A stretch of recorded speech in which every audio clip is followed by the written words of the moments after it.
बच्चों, कैसे हैं सब। मैं आशा करती हूँ आप अपने परिवार के साथ स्वस्थ होंगे। बेटा, आज मैं अपने कक्षा 5 के विद्यार्थियों के लिए आपकी पुस्तक सुनहरी धूप में से एक कहानी लेकर आई हूँ, जिसका नाम है होनहार वीरवान के होठ चीखने पात। इसका मतलब है कि जो प्रतिभावान छात्र होते हैं, जिनके अंदर कुछ अलग से गुण होते हैं, वो बचपन में ही दिखाई देना शुरू हो जाते हैं।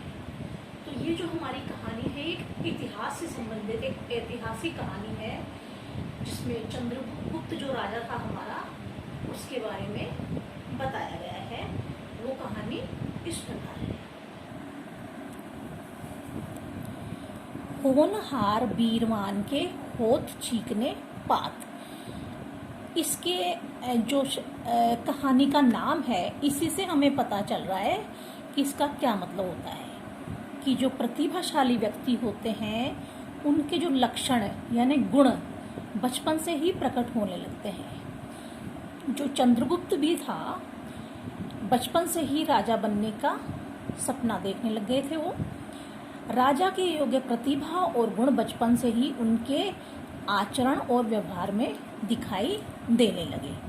तो ये कहानी उसी पर आधारित है। बेटा, ध्यान से सुनना और आप भी इसको घर पे दो तीन बार अच्छे से पढ़ के देखना। गंगा के किनारे दूर दूर तक हरे भरे खेत फैले हुए थे।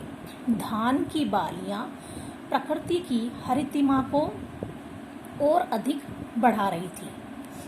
गंगा के किनारे हरियाली छाई थी। हरितिमा यानी हरियाली छाई थी।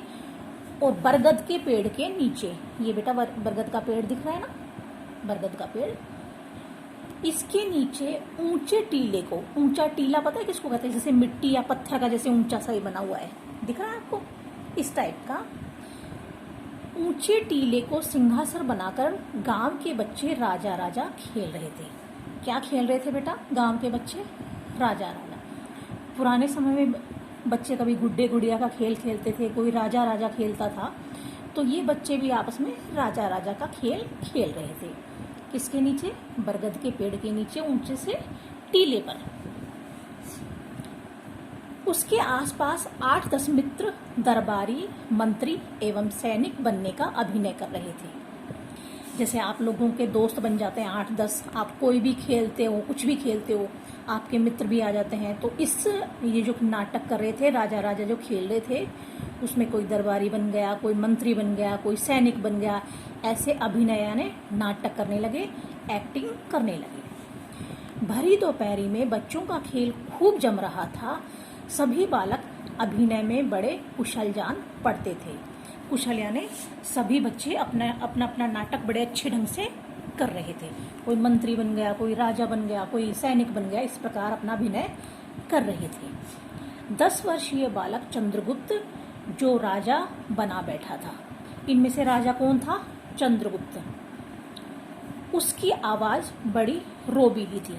रोबीली यानी रोबदार। कईयों की आवाज बड़ी कड़क होती है ना, तो जो चंद्रगुप्त की आवाज थी ना, बड़ी रोबदार थी।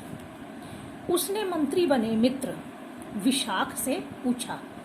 उसके मंत्री का क्या नाम था? विशाख। उससे पूछा, क्या हमारे राज्य में प्रजा सुखी है? उसने बड़े ही रोबीले अंदाज में बोला। किसने? चंद्रगुप्त ने। मित्र मंत्री, जी महाराज, प्रजा आपका गुणगान कर रही है, किसी को कोई कष्ट या अभाव नहीं है। मंत्री ने बड़े प्यार से जवाब दिया, क्योंकि राजा के सामने मंत्री तो थोड़ा नरम होके बोलेगा ना। चंद्रगुप्त, मंत्री जी, मित्र मंत्री, आज्ञा हो महाराज। ये देखो बेटा, ये चंद्रगुप्त बैठा है बरगद के पेड़ के नीचे, और मंत्री वगैरह बैठे हैं, सारे के सारे 8-10। चंद्रगुप्त, अब मगध का शासन मेरे हाथों में आ गया है। मेरी प्रजा में किसी को अभाव, दुख या कष्ट नहीं होना चाहिए। चंद्रगुप्त ने कहा कि ये जो मगध का राज्य है मेरे हाथों में आ चुका है। अभाव यानी मेरी जो प्रजा यानी जनता है, उसमें किसी चीज की कोई कमी, अभाव का मतलब होता है कमी नहीं होनी चाहिए, किसी प्रकार का कोई दुख नहीं होना चाहिए, किसी के साथ अन्याय नहीं होना चाहिए। राज्य का कोष गरीबों के लिए खुला रहना चाहिए। राज्य का कोष यानी जहाँ धन संपदा इकट्ठी होती है उसको कहते हैं कोष। गरीबों के लिए खुला रहना चाहिए, मेरी प्रजा में कोई दरिद्र यानी गरीब नहीं रहना चाहिए, इसका विशेष ध्यान रखा जाए। मित्र मंत्री, जो आज्ञा महाराज। सभासद का अभिनय करने वाले सभी मित्र एक साथ बोल उठे, महाराज की जय हो। बच्चे अपने नाटक में व्यस्त थे और वहीं कुछ दूरी पर बैठे एक चोटी वाले ब्राह्मण जिनका नाम चाणक्य था बच्चों का खेल देखकर आनंदित हो रहे थे। जब ये बच्चे नाटक कर रहे थे राजा राजा, तो दूर एक चोटी वाले, जिनकी एक चोटी थी बालों में, वो ब्राह्मण थे, वो दूर बैठकर इन बच्चों का वो जो नाटक था वो देख रहे थे, मनी मन खुश हो रहे थे। आनंदित यानी खुश होना। वे चंद्रगुप्त की आवाज और बातों से बड़े प्रभावित हुए। जो चंद्रगुप्त की आवाज थी रोबदार को चाणक्य को बड़ी अच्छी लगी। उन्होंने पास जाकर चंद्रगुप्त को मगध का शासक बनने का आशीर्वाद दिया। चाणक्य जो ब्राह्मण थे वो आए और चंद्रगुप्त को आशीर्वाद दिया मगध का राजा बनने का। बच्चे खेल समाप्त करने के पक्ष में नहीं थे, इसलिए उन्हें भी नाटक का एक पात्र बना दिया। बच्चों को तो मजा आ ही रहा था खेल में, उन्होंने चाणक्य जो ब्राह्मण थे उनको भी एक नाटक का हिस्सा बना दिया और उनसे आग्रह करने लगे कि वे महाराज से कुछ मांगे। आग्रह यानी रिक्वेस्ट करना, प्रार्थना करना कि वो हमारे जो महाराजा बने हुए हैं चंद्रगुप्त, उनसे कुछ मांगे।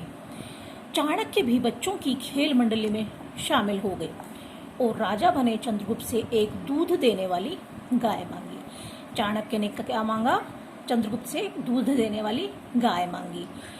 चंद्रगुप्त ने उनका सम्मान करते हुए उन्हें आसन दूसरे ऊंचे टीले पर, एक टीले पर तो चंद्रगुप्त खुद बैठे हुए थे और दूसरे पर किसको बिठाया? ब्राह्मण को।